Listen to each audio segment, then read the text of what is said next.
Mommy, why are those scary men getting off their motorcycles? Those were the last words 6-year-old Sophie said before watching her pregnant mother get attacked in a grocery store parking lot. But this wasn't a random mugging. This was a carefully planned hit. And the person who paid $15,000 to end Claire's life, someone closer than she ever imagined. What started as a voisined and odd in broad daylight unraveled into a web of lies, betrayal, and calculated murder.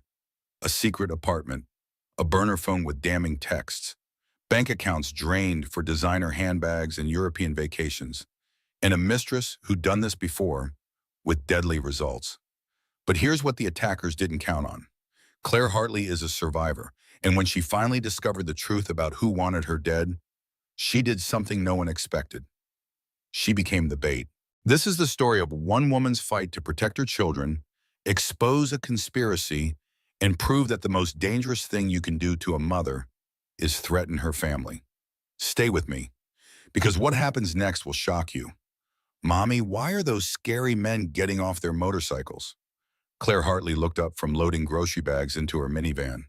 Her hand instinctively went to her swollen belly, 8 months pregnant and already exhausted from a simple trip to the store. Sophie stood beside her, clutching her stuffed rabbit. 3 motorcycles roared into the parking lot, black leather, chrome gleaming in the late afternoon sun. The engines cut off one by one. The silence that followed felt wrong. "Sweetie, get in the car," Claire said. Her voice stayed calm even as her heart began to race. "But Mommy—" "Now, Sophie, please." The bikers dismounted, heavy boots on asphalt. The sound echoed across the nearly empty parking lot. Claire's fingers fumbled with her key fob. The minivan chirped, but Sophie stood frozen, 6 years old and sensing danger the way children do. The lead biker walked toward them. Tattoos covered his arms. A leather vest hung open over a stained white shirt. 2 other men flanked him. Their faces were hard, cold. "Claire Hartley?" the leader asked. Every muscle in Claire's body tensed.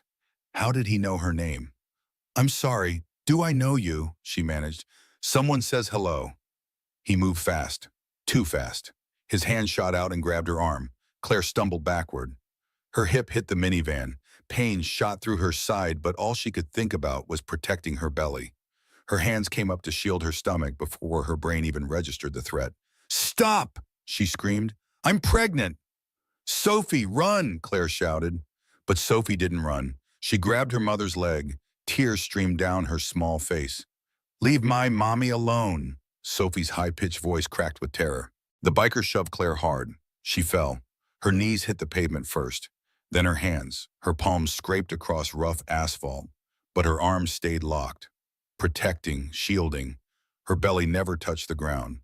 Sophie screamed. The sound pierced the air. People turned. Someone shouted. A phone appeared, then another. Strangers recording, calling 911. "Get her purse," one biker said. But the leader's phone buzzed. He looked at the screen. His expression changed. "We're out," he said. "What? We're not done." "I said we're out. Move." They ran. Engines roared to life. Tires squealed. The smell of burning rubber and gasoline filled the air. Within seconds, they were gone. Claire stayed on her hands and knees. Her whole body shook. Blood trickled from her palms. Her pregnant belly hung between her arms. Safe. Still safe. "Mommy!" Sophie threw herself at Claire, small arms wrapped around her neck. "Mommy, don't leave me." "I'm okay, baby. I'm okay." But Claire wasn't okay. She could taste blood in her mouth, metallic and sharp. Fear coated her tongue. Strangers rushed over. A woman knelt beside them. "I called 911, she said. "Ambulance is coming." "Don't move, honey. You might be hurt." Claire touched her belly, felt for movement. "Come on, baby. Move for Mommy. Please move." There. A kick, weak, but there. Sirens wailed in the distance, growing louder. The parking lot suddenly filled with people.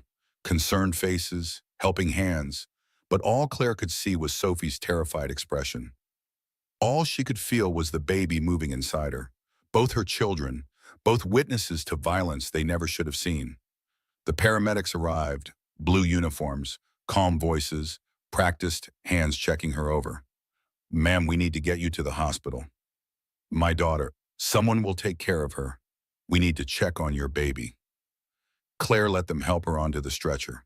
Her body felt disconnected from her mind.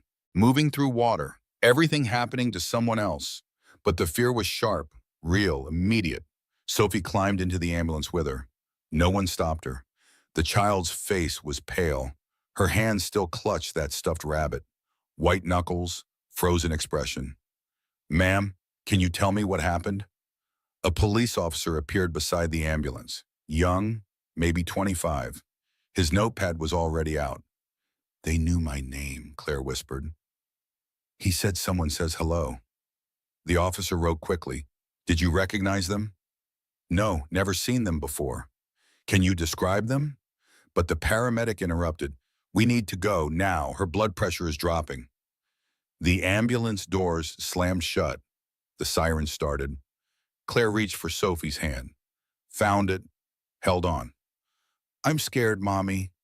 "Me too, baby. Me too." The hospital emergency room was bright. Too bright. Fluorescent lights hurt Claire's eyes. Nurses moved quickly. Questions came fast. Name, age, how far along. "When did the attack happen? Does anything hurt? Can you feel the baby moving?" "Yes. No. Maybe." Claire couldn't think straight. Her hands wouldn't stop shaking. They wheeled her into a room. Machines beeped. Someone attached monitors to her belly. The sound of the baby's heartbeat filled the room. Fast, erratic. But there, Bo. "Mrs. Hartley, I'm Dr. Helena Bennett."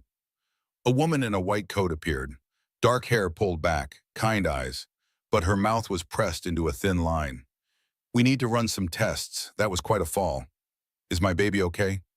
"The heartbeat is strong, but it's faster than I'd like. We'll do an ultrasound. Check for any signs of placental abruption or distress." Claire barely heard the words. Medical terms floated past her. All she could focus on was that erratic heartbeat. Thump, thump, thump, thump. Too fast, way too fast. Sophie sat in a chair by the wall, silent now, her rabbit clutched to her chest, eyes wide and glassy. Shock. The child was in shock. A nurse brought warm blankets. Sophie didn't move when the blanket was draped over her shoulders. Didn't blink. Just stared at nothing. "Sophie!" Claire tried to sit up. Machines beeped louder. The nurse gently pushed her back down. "Your daughter is safe, Mrs. Hartley. Let us take care of you first." The ultrasound machine was cold, gel on her belly. The technician moved the wand slowly. Searching. Claire watched the screen but couldn't make sense of the gray and white images. "There," the technician said. She pointed. "See? Baby is moving. That's good." But Dr. Bennett's expression remained serious. She leaned closer to the screen, studied something Claire couldn't see. "What is it?" Claire asked. Her voice came out small, afraid. "The baby's position has shifted, and the heartbeat irregularities concern me. We're going to keep you overnight for observation." "Overnight?" "I want to make sure everything stabilizes. You went through a traumatic event. Your body's in shock.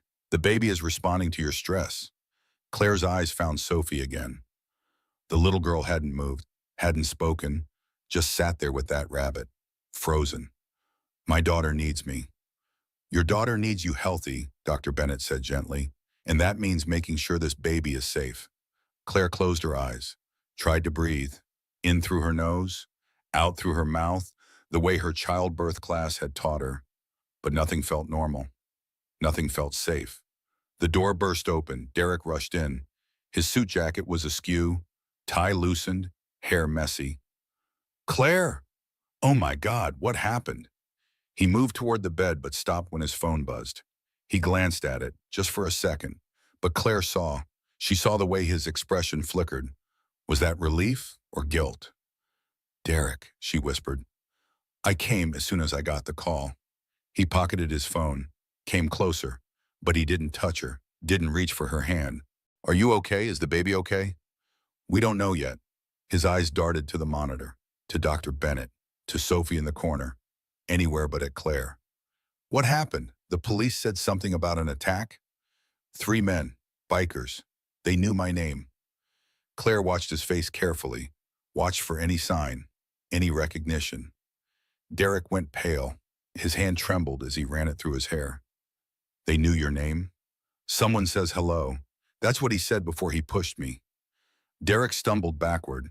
His hand caught the edge of a chair. He sat down hard. His coffee cup fell from his other hand.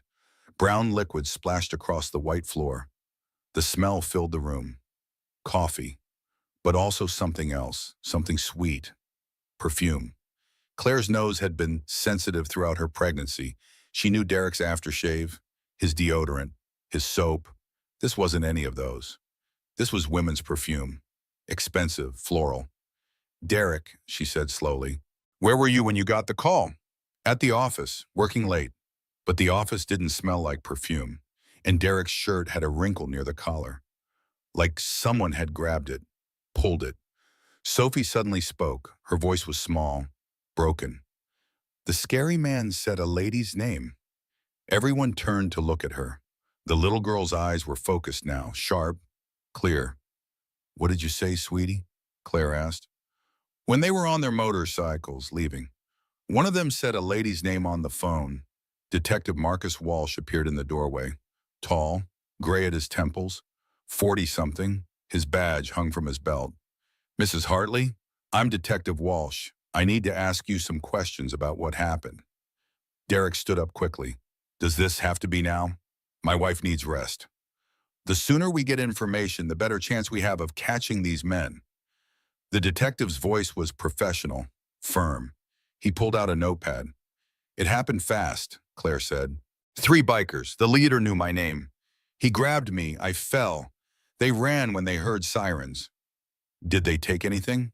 No, one of them mentioned my purse, but then they just left. Like they got a call or something. Detective Walsh wrote quickly. Your daughter mentioned a name? Sophie nodded. The man said it when he answered his phone. A lady's name. But I don't remember what it was. Something with a V, I think. The detective looked at Derek. Mr. Hartley, do you know anyone who would want to hurt your wife? What? No, of course not. But Derek's voice was too loud, too defensive. Any enemies? Conflicts at work? Problems with neighbors? No, nothing. Claire is a stay-at-home mom. She doesn't have enemies. But the detective's eyes narrowed slightly. He'd heard that tone before, that pitch of voice that meant someone was hiding something. I'll need to speak with both of you separately. Get full statements. He handed Claire his card. For now, focus on recovering. But if you remember anything else, call me immediately. After he left, the room fell silent. Only the machines beeped. The baby's heart beat, still too fast, still irregular. Claire looked at her husband, really looked at him. His rumpled suit, the perfume, his pale face, the way his hands shook, the way he wouldn't meet her eyes. Derek, she said quietly, is there something you need to tell me? What? No, I'm just worried about you, about the baby. But he was lying. Claire could feel it. Married for 7 years, together for 10. She knew when he was lying. She just didn't know what he was lying about. Not yet. The hospital room was too quiet at 2 in the morning, just the steady beep of monitors, the hiss of the blood pressure cuff inflating every 15 minutes, the sound of Claire's own heartbeat in her ears. Sophie was finally asleep, curled up on a cot the nurses had brought in, her rabbit tucked under her chin. Even in sleep, her face was tense. Small lines between her eyebrows, hands clenched.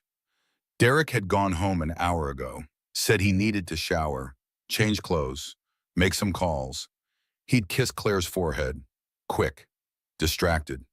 Then he was gone. Claire stared at the ceiling. Her mind wouldn't stop replaying the attack. The biker's hand grabbing her arm, the rough texture of his leather vest, the smell of motor oil and cigarettes, the way he'd said her name, like he knew her, like they'd met before, but more than that, she kept replaying Derek's reaction. The way he'd checked his phone, the perfume smell, the guilty expression, the trembling hands. She closed her eyes, tried to sleep, but every time she drifted off, she saw Sophie's terrified face, heard her daughter scream, felt the impact of the pavement against her palms. Her hands were bandaged now. White gauze wrapped around her scraped palms. They throbbed with each heartbeat. A reminder. Evidence on her body of what had happened. The door opened slowly. A nurse peeked in. Oh, you're awake. How are you feeling? Tired, sore, confused? The nurse checked the monitors, adjusted the IV drip. Her movements were practiced, gentle. Your baby's heartbeat is stabilizing. That's good news. Dr. Bennett will check on you again in the morning. Can I ask you something? Of course. The police officer who came earlier, did he seem like he thought this was random? The nurse hesitated. I'm not sure what you mean. Did it seem like he thought it was a mugging or something else? Yes.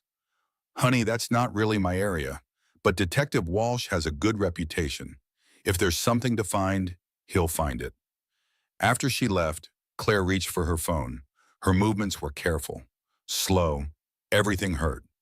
But she needed to know something. She opened the Find My Friends app, the one Derek had insisted they both install last year. For safety, he'd said, so they could always know where each other was. Derek's location showed him at home. Good. That was where he said he'd be. But something made Claire scroll back through the history, check earlier in the day.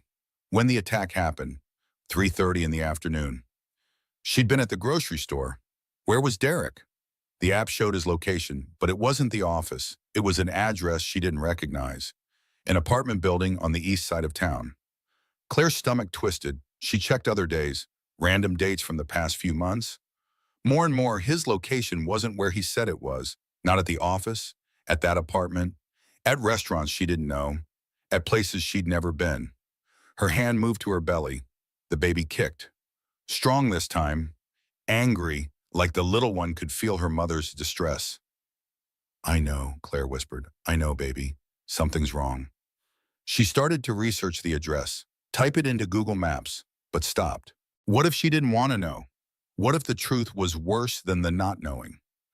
But then she thought of Sophie's face, the terror, the trauma. Someone had sent those men, someone who knew Claire's name, someone who wanted to hurt her. She typed in the address.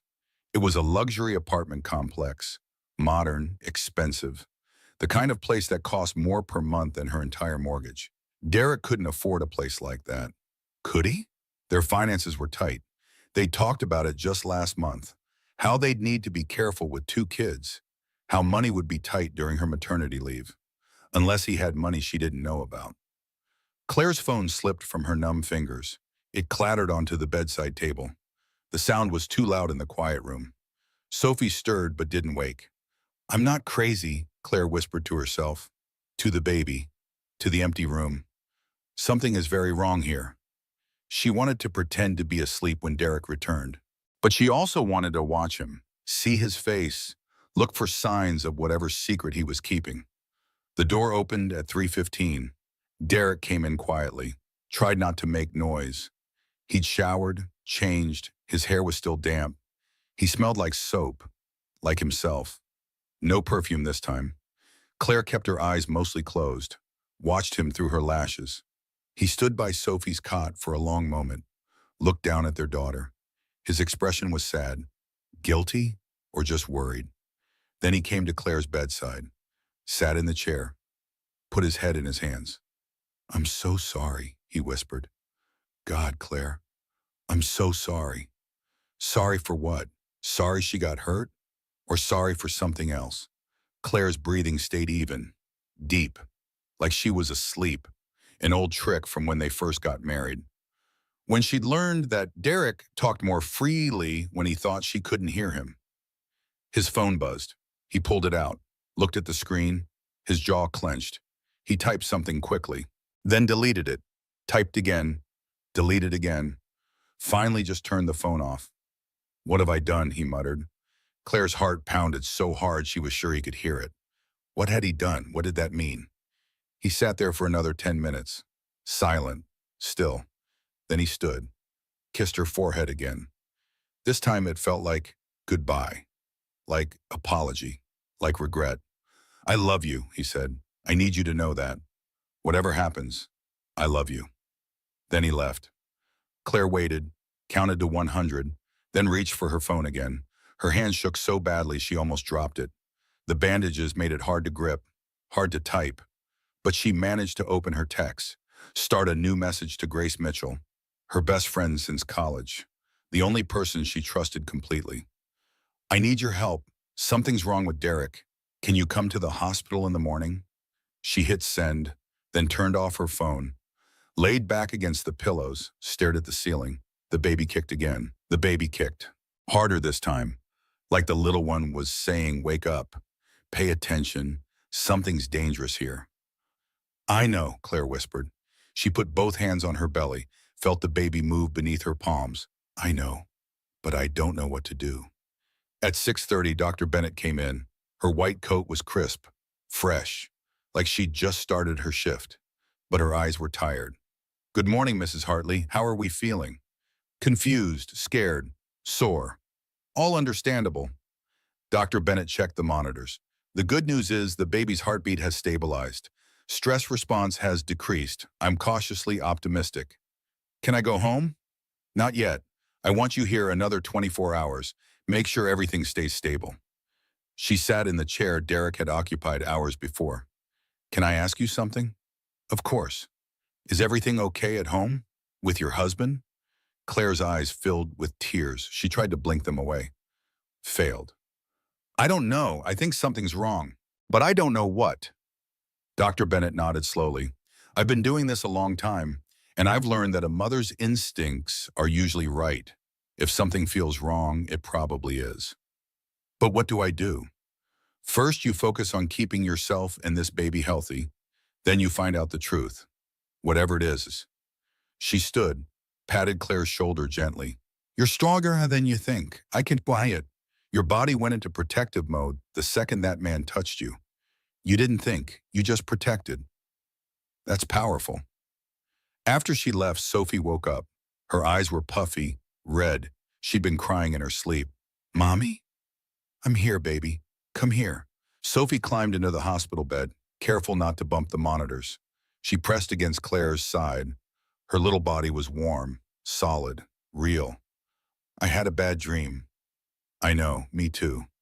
Will the scary men come back? No, the police are going to catch them, and we're safe here. I don't feel safe. Claire kissed the top of Sophie's head, breathed in the scent of her daughter's hair. Strawberry shampoo, childhood innocence, everything good in the world. I'm going to make sure you're safe, I promise. But even as she said it, Claire wondered if she could keep that promise. How could she keep Sophie safe when she didn't even know what the danger was? At 8 o'clock, Grace burst through the door, blonde hair flying, designer purse bouncing on her shoulder, yoga pants and a sweatshirt. She'd clearly thrown on whatever was closest. Oh my God, Claire! She rushed to the bedside, took in the bandages, the monitors. Sophie curled against her mother. I came as soon as I got your text. What happened? Claire told her everything. The attack, the bikers, Derek's strange behavior, the location history on his phone, the perfume, all of it. Grace listened. Her expression grew darker with each detail. That son of a... She glanced at Sophie, stopped herself. That jerk. I don't know what to do. First, we're going to find out what he's hiding. Grace pulled out her own phone, started typing furiously. I have a friend, private investigator, owes me a favor. He can look into things. Grace, I can't afford a private investigator. You let me worry about that. What matters is finding out the truth. She looked up from her phone. Her eyes were fierce, determined. If Derek is mixed up in something, you need to know. Especially now, especially with 2 kids. Claire wanted to argue, wanted to say it was probably nothing, wanted to believe her husband wasn't lying to her. But she couldn't. Deep down, she already knew. Something was very wrong, and whatever it was connected to those bikers, to the attack, to the way Derek had trembled, to the perfume in the mysterious apartment, in the guilty expression. Okay, she said finally. Do it. Find out what he's hiding. Grace squeezed her hand. We will. And whatever it is, we'll deal with it together. Sophie had fallen back asleep. Her breathing was even, soft. For a moment, she looked peaceful, like a normal 6-year-old. Not a child who'd witnessed violence, not a little girl with trauma etched into her expression. Claire's phone buzzed, a text from Derek. At the police station giving statement, be there later. Short, clipped, not like him. He usually wrote paragraphs, over-explained everything. Grace read over her shoulder. That's weird, right? That's a weird text. Everything about him is weird right now. Then we dig, we find answers, and we protect you and these babies. Grace gestured to Sophie and Claire's belly. That's what matters now, not him, not his secrets. You and your children. Claire nodded, felt something shift inside her. Not the baby, something else, something deeper. The first stirring of anger, of determination. Someone had tried to hurt her unborn child, had traumatized her daughter. And somehow, some way, it was connected to Derek. She didn't know how yet, didn't know why, but she would find out. And when she did, there would be consequences. Detective Marcus Walsh sat across from Derek Hartley in the small interview room at the police station. The walls were beige, the table was metal. Everything was designed to be uncomfortable. Derek couldn't stop bouncing his leg, couldn't stop checking his phone, couldn't stop sweating despite the air conditioning. Mr. Hartley, can you tell me where you were yesterday afternoon between 3 and 4? Already told the other officer I was at work, at my office. And can anyone verify that? Derek hesitated, just for a second, but Walsh saw it. My business partner, Travis Vance, he was there. I'll need his contact information. Walsh slid a notepad across the table. Write it down. While Derek wrote, Walsh studied him. 20 years as a detective had taught him how to read people, and Derek Hartley was lying. The question was, what about and why? Mr. Hartley, do you know anyone who would want to hurt your wife? No, I told you, she's a stay-at-home mom. She doesn't have enemies. What about you? Any enemies? What? No, I run a consulting business. It's boring. No one wants to hurt me. What about affairs? Either of you? Derek's face went red. Absolutely not. We're happily married. But his voice cracked on the word happily. Walsh leaned back, let the silence stretch. People always filled silence. Couldn't help themselves. Look, Derek finally said, Claire and I are fine. This was just some random attack. Wrong place, wrong time, though. Random attacks usually involve theft. Your wife wasn't robbed. The attackers knew her name. They said someone says hello. Walsh flipped through his notes. That doesn't sound random to me. I don't know what to tell you. Then tell me the truth. Derek stood up abruptly. Am I under arrest? No. Then I'm leaving. My wife needs me at the hospital. Walsh didn't try to stop him, just watched Derek practically run out of the room. Guilty. So obviously guilty. The question was, of what? Back at the hospital, Claire was in therapy with Sophie. A child psychologist named Dr. Sarah Kim had come to help Sophie process what she'd witnessed. Can you draw me a picture of what happened? Dr. Kim asked gently. Sophie's small hand gripped the crayon. She started with the parking lot. Gray asphalt, their minivan, grocery bags, then the motorcycles, big and black and scary. She drew herself, just a small stick figure with curly hair, and her mommy, bigger stick figure with a round belly. Then she drew the bikers, 3 of them, mean faces, dark clothes. You're doing great, Sophie, Dr. Kim said. Can you draw anything else you remember? Sophie added more details. A phone in one biker's hand, someone on the ground. That was Mommy. Sophie's stick figure had tears on its face. Then she drew something else. In the corner of the page, a car, and inside the car, a person, a lady, with long hair. Who's that, Sophie? Claire asked. Her heart started to race. The lady who was watching. What lady? There was a car over there. Sophie pointed to the corner of her drawing. A lady was inside. She was watching the whole time. Dr. Kim met Claire's eyes. This was new information. Important information. Can you remember what the lady looked like? Sophie shook her head.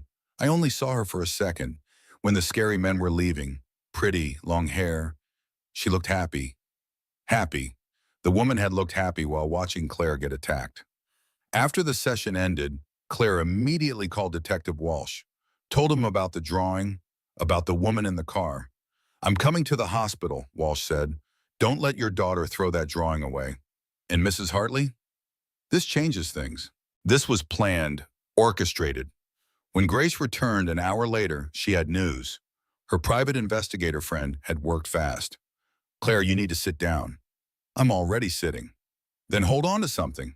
Grace pulled out her phone, showed Claire a series of photos. Derek has a second apartment.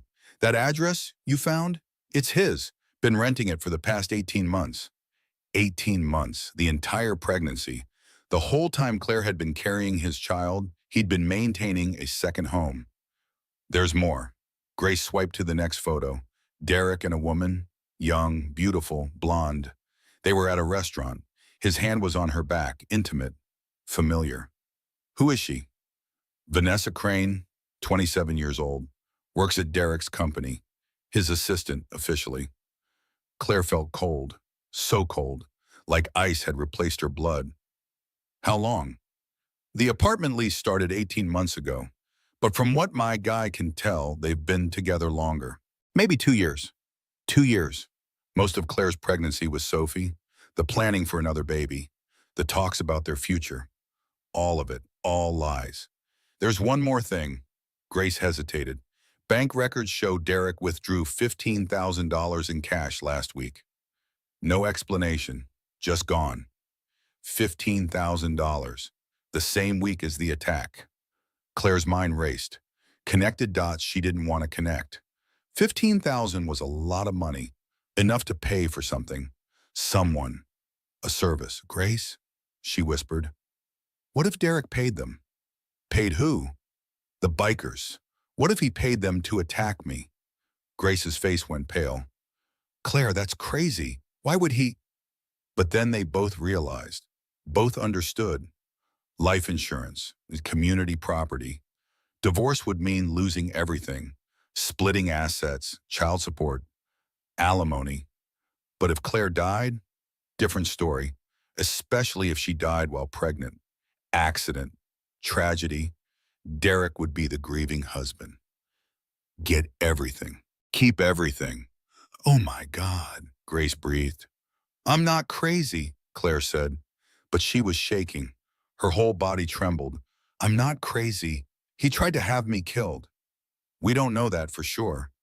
But it makes sense. It all makes sense. Claire grabbed Grace's arm. The weird behavior, the phone call that made the bikers stop. They weren't supposed to stop. They were supposed to finish, but someone called them off. Why would someone call them off? I don't know. Maybe they saw the cameras. Maybe too many witnesses. Maybe Derek panicked. Claire looked down at her belly, at the baby growing inside her. Derek's baby. He was going to kill us. Both of us. Grace pulled out her phone. I'm calling Detective Walsh, now. But before she could dial, Derek walked in. He carried flowers, yellow roses, Claire's favorite. His expression was concerned, loving, the perfect husband. Claire looked at him and felt nothing but fury. Derek, she said coldly, we need to talk. Derek set the flowers on the bedside table. His smile was uncertain, like he knew something was wrong but couldn't figure out what. Talk about what? Where were you yesterday? Really? I told you. At the office. Claire held up her phone, showed him the location history, the apartment address. Try again. Derek's face cycled through emotions.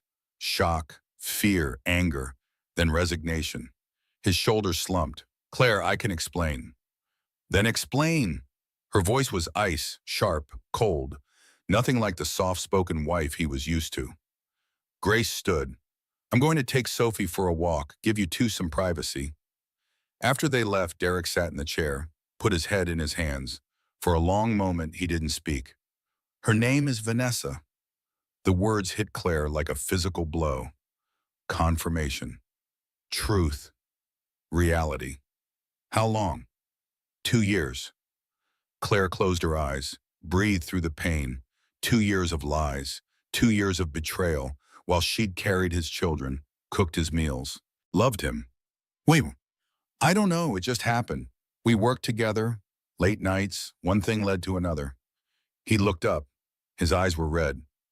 But it doesn't mean anything. It was a mistake. I love you, Claire. I love our family. You love us? Claire's laugh was bitter, harsh. You were at her apartment when I got attacked. When your pregnant wife got assaulted in a parking lot, you were with her. Derek flinched. I'm sorry. Are you? Because from where I'm sitting, it seems pretty convenient. What do you mean? Claire pulled up the photos Grace had shown her. The restaurant, the touching, the intimacy, then the bank record. $15,000 withdrawn, gone. Where did this money go, Derek? That's none of your business. I'm your wife. Our finances are my business. It was for a business expense, investment opportunity. Liar. Claire's voice rose. You're a liar. You've been lying to me for 2 years. Why should I believe anything you say now? Derek stood, paced. His movements were jerky, agitated. You don't understand the pressure I'm under. The business is struggling. We have bills, another baby on the way. I made mistakes, but I never wanted anyone to get hurt. Someone knew my name, Derek. They said someone says hello. Who said hello? Who sent them? I don't know. Was it her, Vanessa? No, Vanessa wouldn't. He stopped, realized what he'd just revealed. Wouldn't what? Wouldn't try to hurt me or wouldn't get caught? Claire felt something shift inside her. The last piece of love for this man dying, crumbling, turning to dust. Get out. Claire, get out. Don't come back. Don't call. Don't text. Talk to my lawyer. You don't have a lawyer. I will by tomorrow. She picked up her phone. Get out or I call security. Your choice. Derek looked at her, really looked at her, like he was seeing someone new, someone he didn't recognize. The soft, loving wife was gone. In her place was someone harder, colder, angrier. Claire, please, let me explain. You had 2 years to explain, 2 years to tell me the truth. You chose lies. Now you get consequences. He left. The door closed behind him with a soft click.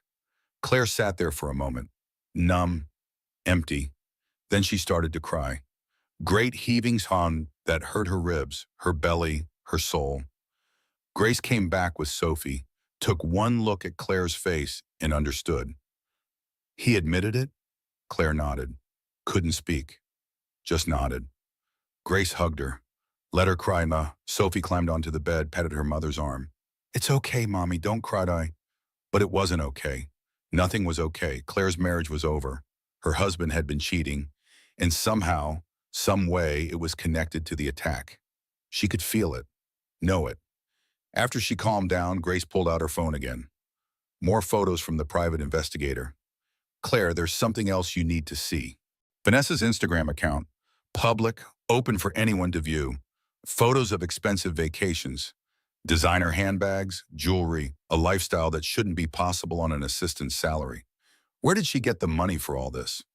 According to the investigator, Derek's been funding it. Joint credit card you don't know about.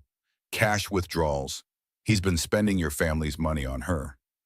Claire scrolled through the photos, each one a knife in her heart. Here was Vanessa in Paris, in Rome, in Cabo. All places Derek had told Claire they couldn't afford. All places he'd said they'd go someday when money wasn't so tight.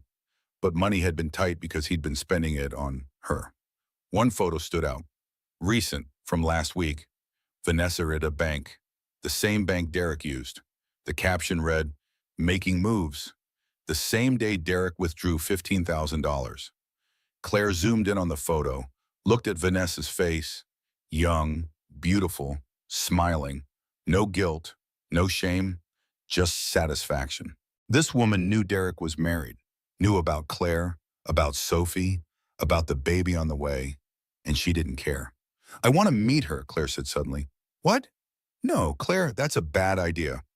I need to look her in the eye, need to understand what kind of person does this. You know what kind of person. A terrible one.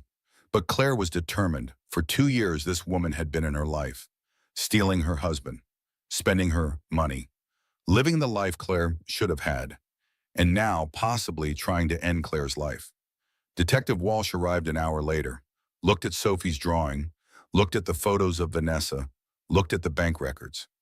Mrs. Hartley, I think we need to consider that this wasn't a random attack. I think it was a hit. The word hung in the air. Hit. Like in the movies, like in crime dramas. Not something that happened to suburban moms in grocery store parking lots. Someone paid to have you hurt, maybe killed. Walsh's voice was gentle but firm. The question is who and why. I think it was her. Vanessa. Claire showed him the Instagram post, the bank location, the timing. It's circumstantial, but it's something. Walsh made notes. I'm going to bring her in for questioning, see what she says. I want to be there. That's not how it works. Then tell me what she says, please, I need to know. Walsh considered, finally nodded. I'll tell you what I can. After he left, Claire sat in silence. Sophie was coloring. Grace was on her phone. The hospital room felt too small, too confining. Claire's mind went back to all the moments she'd missed, all the signs she'd ignored. Derek working late, the phone calls he took in other rooms, the way he stopped touching her belly, the distance, the coldness. She'd told herself it was stress, work pressure, normal marriage stuff, but it wasn't. It was betrayal. It was lies. It was another woman. And possibly murder. Claire put both hands on her belly, felt the baby kick, strong, determined. This child was a fighter, just like Sophie, just like Claire would have to be now. I'm sorry, little one, she whispered. Your daddy isn't who I thought he was, but I promise you this. I'll keep you safe. Whatever it takes, I'll keep both of you safe. That night, she sat in her hospital bed in the dark. Sophie asleep on the cot, machines beeping softly, and she made a decision. No more being the nice wife, the forgiving wife, the wife who looked the other way. If Derek and Vanessa wanted her gone, they were going to find out just how hard it was to kill Claire Hartley. She wasn't just a pregnant woman, wasn't just a mom. She was a survivor, a fighter, and she was done pretending everything was fine. Outside her window, car headlights passed by, life going on, normal people living normal lives.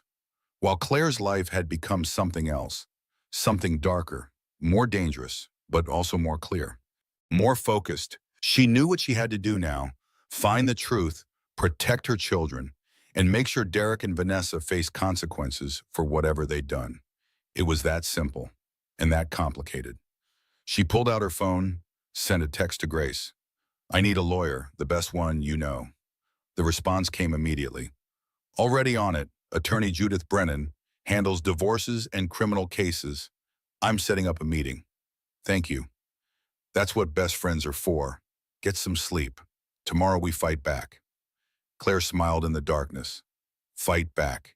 Yes, that's exactly what she would do. Attorney Judith Brennan looked like she'd walked out of a legal drama. Sharp suit, perfectly styled gray hair, reading glasses on a chain. But her eyes were kind when she shook Claire's hand. Mrs. Hartley, I've reviewed the information Grace sent me. This is quite a situation. They were in a conference room at the hospital. Sophie was with Barbara, Derek's mother, who had shown up that morning horrified by what she'd learned about her son. My son did this, Barbara had whispered, tears streaming down her face. My Derek? Now Claire sat across from Judith with a stack of papers between them. I want a divorce. I want full custody. And I want to know if he tried to have me killed. Those are three separate but related issues. Judith pulled out a legal pad. Let's start with what we know. Your husband has been having an affair for approximately 2 years. He's been spending marital assets on his mistress. He withdrew $15,000 in cash 1 week before you were attacked. Correct? Yes. The attack itself was unusual, not a robbery. The attackers knew your name. Your daughter reports seeing a woman watching from a car. Judith made notes as she spoke.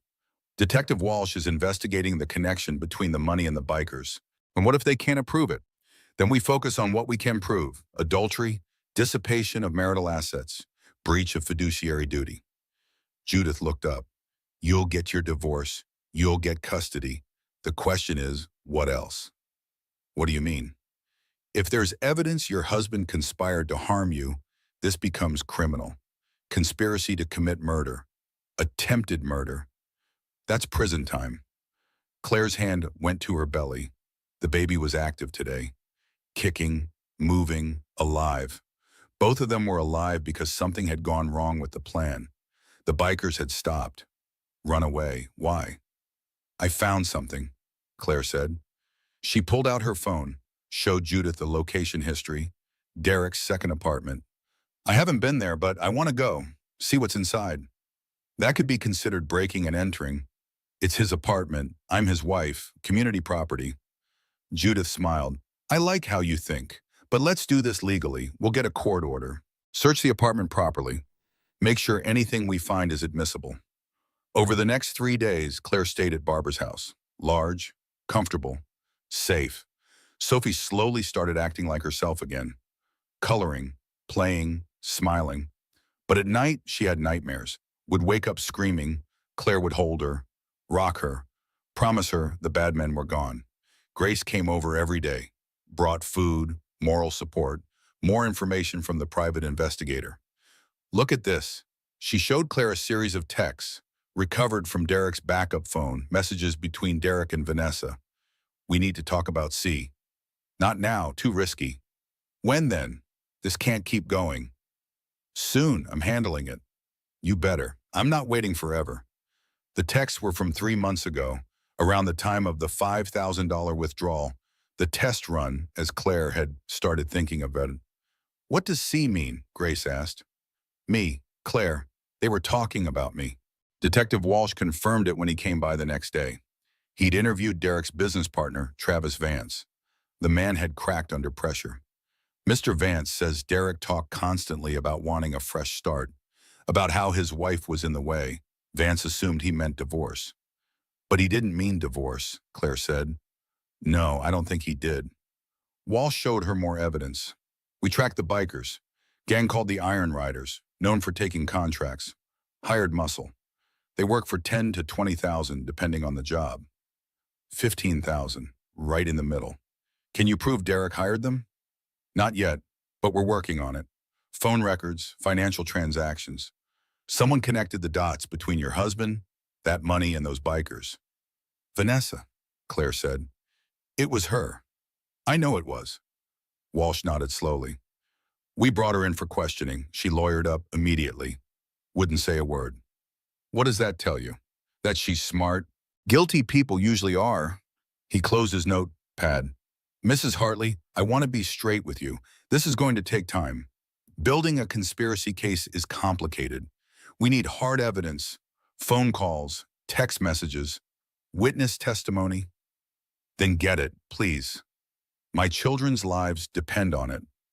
After he left, Claire went to Sophie's room, found her daughter building a tower with blocks, normal, sweet, innocent.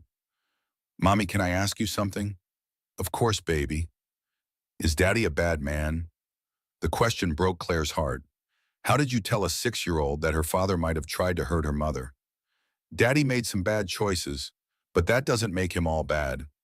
But he hurt you. Yes, he did. Sophie considered this, knocked down her block tower, started rebuilding. I don't want to see him anymore. You don't have to, not if you don't want to. Good. Sophie placed a block carefully, because he made you cry and he made those bad men come. And that's not okay. Out of the mouths of babes. A 6-year-old understood justice better than most adults. That night, Claire couldn't sleep.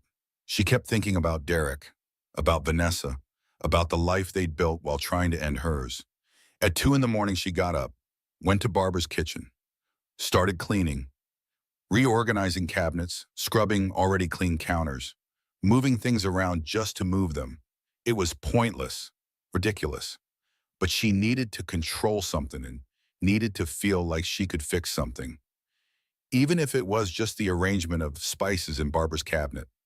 Barbara found her an hour later, sitting on the floor, surrounded by cleaning supplies, crying. Oh, sweetheart. Barbara sat down beside her, pulled her close. Let it out. I don't know how to do this, how to be this person, the wronged wife, the victim, the strong one. You don't have to know. You just have to survive one day at a time. What if I can't? You can. You will. And because you have 2 children who need you. And because you're stronger than you think. Barbara helped her up, made tea. They sat at the kitchen table in the darkness. I failed him, Barbara said quietly. I raised Derek to be better than this, to respect women, to honor commitments. I don't know where I went wrong. You didn't fail. He made his choices. But I'm his mother. I should have seen signs, should have known. Claire understood that guilt. She felt it too. All the times she'd ignored her instincts. All the red flags she'd explained away. All the moments she'd chosen to believe Derek instead of trusting herself. "We both missed signs," Claire said, "but that doesn't make what he did our fault." Barbara squeezed her hand. "No, it doesn't, but it still hurts." The court order came through 4 days later. Legal permission to search Derek's apartment. Claire, Judith, Detective Walsh, and Grace went together. The building was exactly as expensive as the address suggested. Marble lobby, doorman, elevator with a code. The apartment itself was on the 10th floor. Modern, sleek. Nothing like the family home Claire and Derek shared. This was a bachelor pad, a love nest, a secret life. Vanessa's things were everywhere. Makeup on the bathroom counter, clothes in the closet, photos on the nightstand, Derek and Vanessa laughing, kissing, living. Claire stood in the bedroom, looked at the bed, king-sized, expensive sheets. This was where Derek came after leaving her and Sophie. This was what he chose. "Mrs. Hartley, you should see this." Detective Walsh stood by a desk in the corner. He'd found a burner phone hidden in a drawer. The texts on it were damning. Between Derek and someone listed only as V. "It needs to look random, no connections." "How much?" 15, half now, half after. "And if something goes wrong?" "Nothing will go wrong, trust me." But the messages were from 2 weeks ago, right before the attack, right when Derek withdrew the money. He knew, Claire whispered. He knew exactly what was going to happen. Judith photographed everything. The phone, the texts, the apartment, building a case, evidence for divorce court and criminal court. They found more. Bank statements showing regular payments from Derek to Vanessa. $5,000 a month. For 2 years. Claire's maternity leave money. Sophie's college fund. Their savings. All gone. All spent on this woman. This life. "I'm going to destroy him," Claire said. Her voice was cold. Flat. "I'm going to take everything." "Good," Judith said, "because he tried to take your life." Turnabout is fair play. Grace found a journal. Derek's handwriting. Entries dating back months. "Can't keep doing this. C is getting suspicious. V wants more. Always more. I'm in too deep. One way out. Can't think about it. But what if? Met with the guys. They say it's easy. Make it look like a mugging. No one would suspect. God forgive me. I don't see another choice." The last entry was from the day before the attack. "Tomorrow, it happens tomorrow. After this, I'm free. V and I can finally be together. Start over." New life. Claire read the words 3 times, 4 times, 5 times, trying to reconcile these cold calculations with the man she'd married, the man she'd loved, the father of her children. But that man was gone. Or maybe he'd never really existed. Maybe she'd been in love with an illusion, a mask, a lie. "This is enough," Detective Walsh said. "This and the phone records and the bank statements. This is enough to arrest him." "Then do it," Claire said. "Arrest them both." The arrest happened at Derek's office. 2 officers, handcuffs. Perp walked through the lobby while his co-workers watched. Travis Vance stood by the window. Didn't meet Derek's eyes. Guilt written across his face. He'd given a full statement to police. Told them everything Derek had said over the past 6 months. The complaints about Claire, the talk of fresh starts, the mysterious meetings, the secretive phone calls. "I thought he was just having an affair," Travis told Detective Walsh. "I didn't know he was planning to hurt her. If I'd known, but he hadn't known, or hadn't wanted to know." The distinction didn't matter now. Vanessa was arrested at her apartment, the expensive one Derek had been paying for. She was less cooperative than Derek. Screamed, fought, accused the officers of harassment. It took 3 of them to get her in the patrol car. Claire watched the news coverage from Barbara's living room. Sophie was at school, the baby kicked inside her. Both children safe for now, but for how long? "Mrs. Hartley?" Detective Walsh called. "We've got a problem." "What kind of problem?" "Vanessa made bail. She's out." Claire's blood ran cold. "How is that possible?" "Rich boyfriend. He paid the $200,000 bail and you. Not Derek. He didn't have that kind of money. Not anymore. So who?" There's more. Walsh's voice was grim. We've been looking into Vanessa's background. Her last boyfriend died 3 years ago, fell down the stairs, broke his neck. She collected a $1 million life insurance payout. The world tilted. Claire sat down hard. Another dead boyfriend? The investigation was ruled accidental, but now we're not so sure. Too many similarities. Wealthy older man, life insurance policy, younger girlfriend, who benefits? She's done this before. We think so. We're reopening the case, looking at the evidence with fresh eyes. Claire's mind raced. Vanessa hadn't just wanted Derek, she'd wanted Derek dead. After Claire, after the insurance, after making Derek think he was getting a fresh start, she would have killed him too. He doesn't know, Claire said. Derek doesn't know she was going to kill him. No, I don't think he does. We have to tell him. Why? Let him rot. But Claire couldn't. Despite everything Derek had done, she couldn't let him walk into danger blind. Because our children's father deserves to know someone is trying to kill him, even if he deserves it. Walsh arranged for Claire to visit Derek in jail. Judith insisted on coming. Grace wanted to, but Claire said no. This had to be just her and Derek. The visiting room was gray, depressing. Derek sat behind plexiglass, wearing orange, looking small, broken. He picked up the phone. Claire did the same. Claire, his voice cracked. I'm so sorry, I'm so sorry. I'm not here for apologies. Then why are you here? To warn you, Vanessa planned to kill you. Derek laughed, harsh, bitter.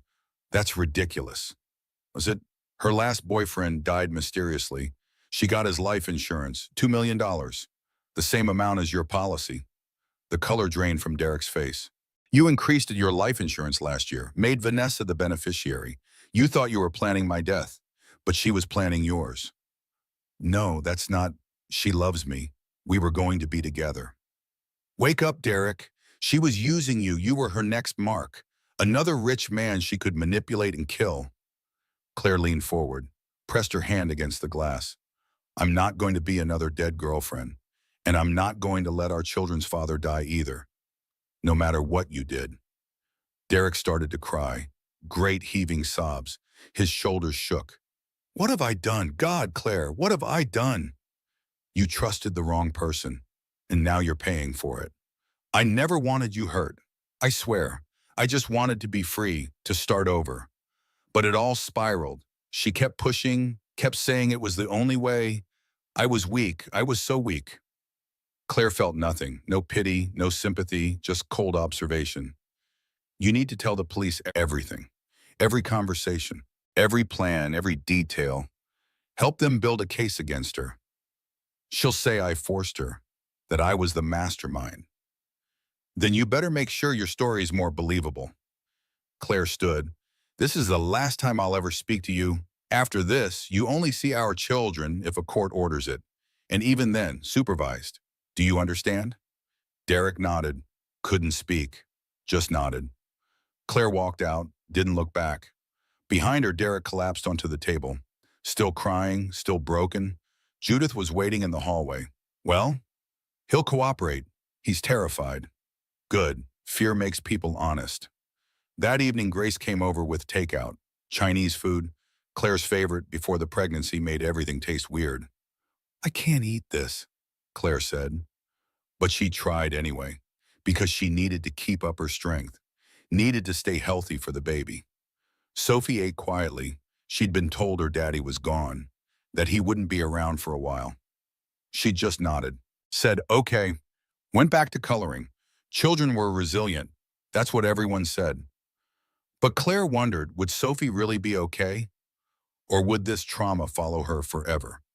I have news, Grace said after Sophie went to watch TV. The private investigator found more evidence. Phone records. Vanessa called Jake Morrison 17 times in the month before the attack. Jake Morrison? Leader of the Iron Riders, the man who grabbed you in the parking lot. So there was the connection. Direct. Undeniable. Vanessa had orchestrated everything. There's also financial records. She received a $50,000 wire transfer from her previous boyfriend 1 week before he died, changed his will, made herself beneficiary. Then he's dead. She's a serial killer. Essentially, yes. Claire felt a strange mix of emotions. Vindication that she'd been right. Horror at how close she'd come to being another victim. Fury that this woman had targeted her family. When do they arrest her again? Tomorrow with the new evidence. This time they'll charge her with conspiracy to commit murder. And they're looking at murder charges for the previous boyfriend. I want to be there when they arrest her. Claire, I need to see her face, need to see her realize she lost. Grace understood. She'd known Claire long enough to know when arguing was pointless. The next morning, Claire stood across the street from Vanessa's apartment, watching, waiting, Grace beside her. Detective Walsh had reluctantly agreed to let her observe, but from a distance, behind police lines. At 7 in the morning, officers approached the building, 6 of them, prepared for resistance. They knocked, waited, knocked again. The door opened. Vanessa stood there, perfect makeup despite the early hour, designer pajamas, looking annoyed rather than scared.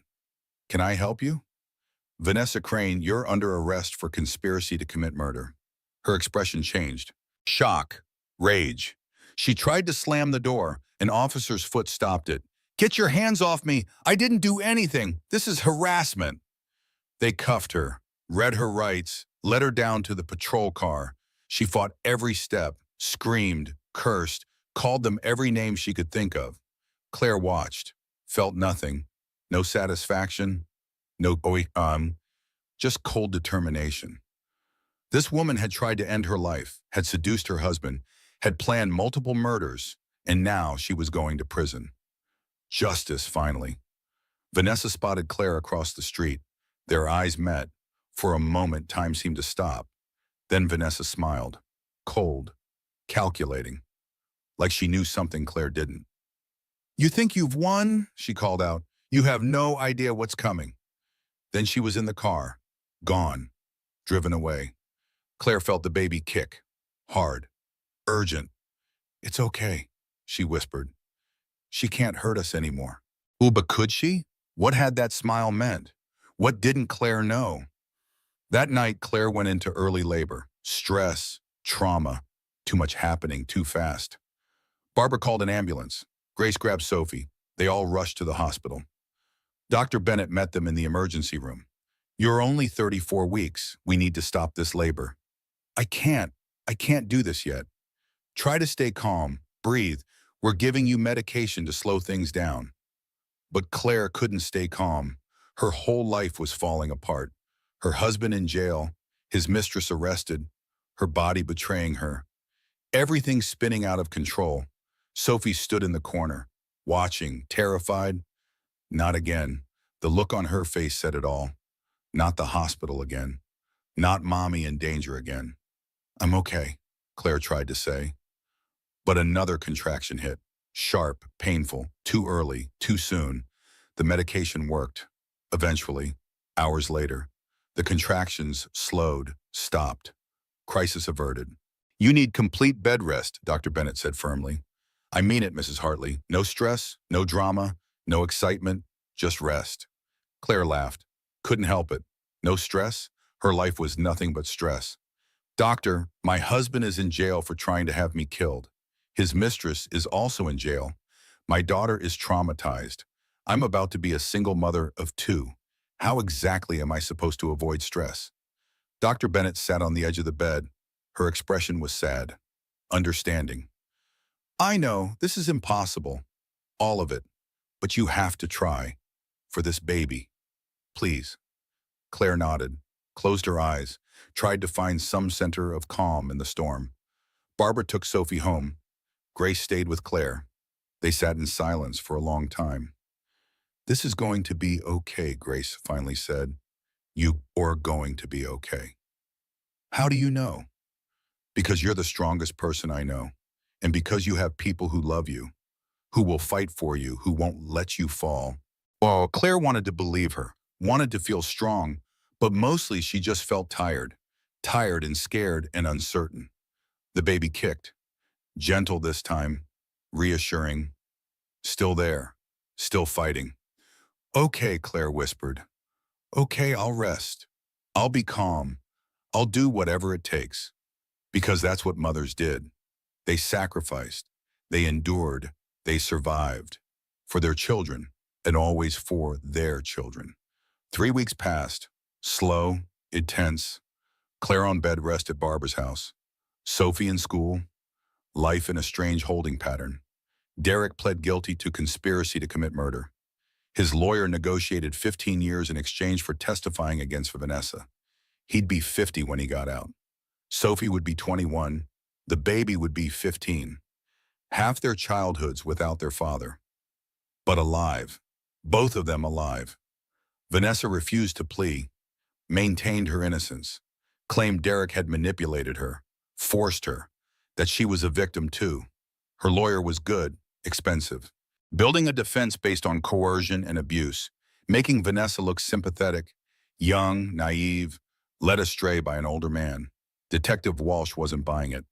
The evidence is solid: phone records, bank transactions, testimony from Jake Morrison.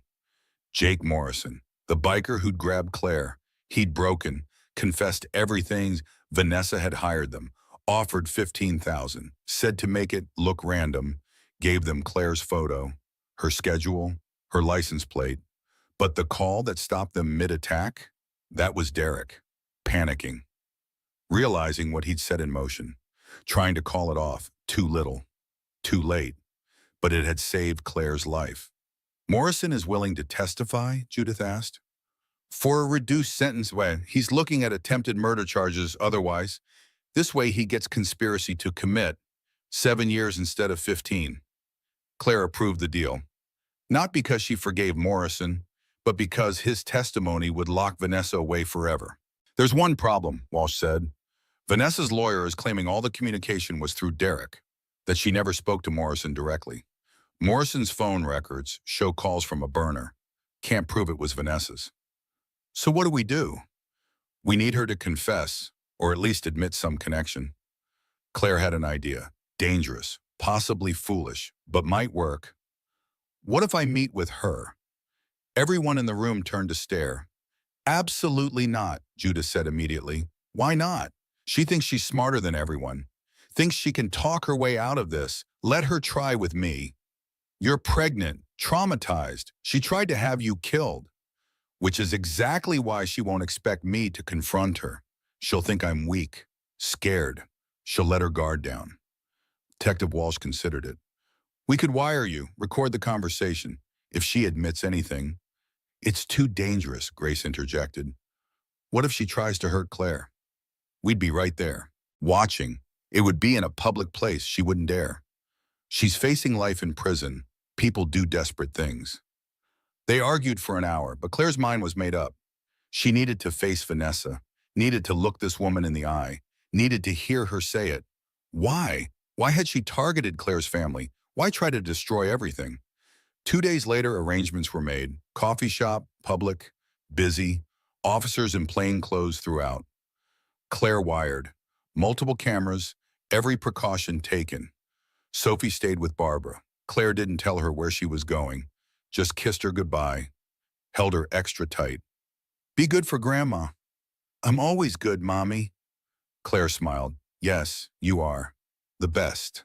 The coffee shop was generic, corporate, chain, the kind of place that existed in every city. Anonymous, safe. Claire arrived first, ordered decaf tea, found a table by the window, put her hands on her belly, felt the baby moving, active today.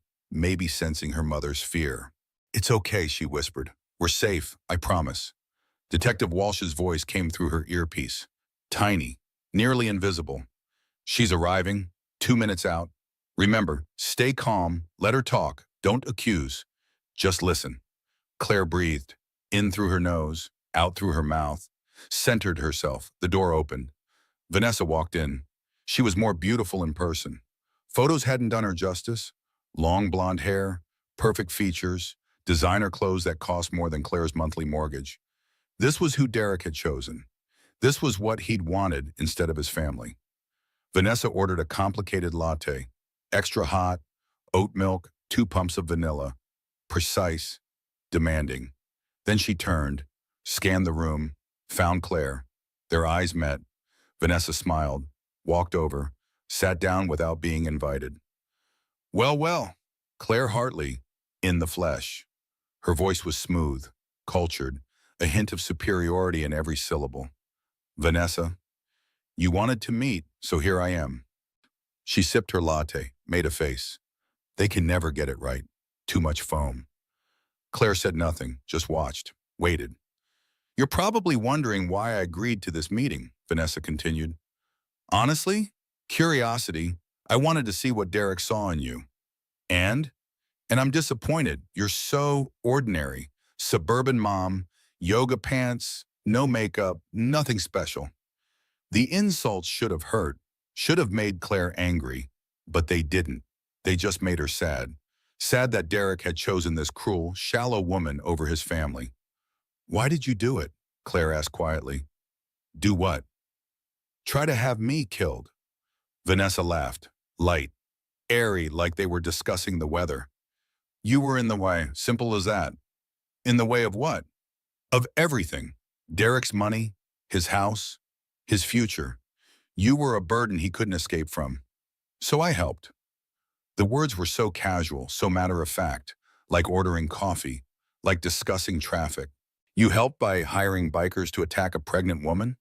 I hired professionals to handle a problem. It's not personal, it's business. Claire's hands clenched. The wire taped to her chest suddenly felt too tight. She forced herself to breathe.